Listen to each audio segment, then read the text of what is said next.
teo amin'ny lalana Rakotoka Tsimamanga, professeur Tsimamanga iny.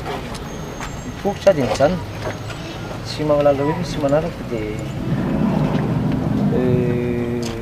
za mpipi eo mandalo ny moto dia dia kosa vao amin'ilay ohatrany misy pente salam izao ny hopita mihaga be 3 secondes angamba 2 secondes 3 secondes misy iny io dia lasa scooter lehibe le kiza be izy fa tsy tomobile.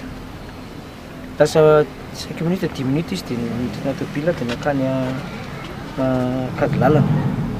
Kadilalana jerijery azy teo teny Misandagina io zany dia izy ny Kadilalana mandeha Tosy. Ny olona vita io zany dia nanao plainte contre X zay fa tsy fantatra marina hoe iza nanao azy.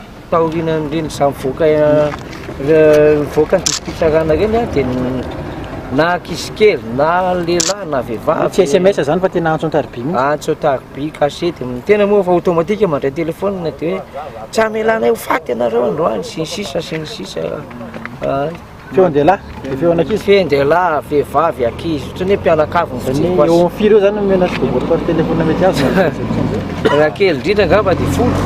Raha kely indrindra sy ny par personne interposée misy olona vavaka dia hoe matina io pasteur anareo ravy io fiangonana io.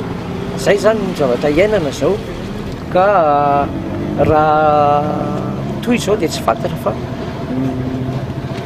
jaly be zany ny fiainana zany fotoana izao.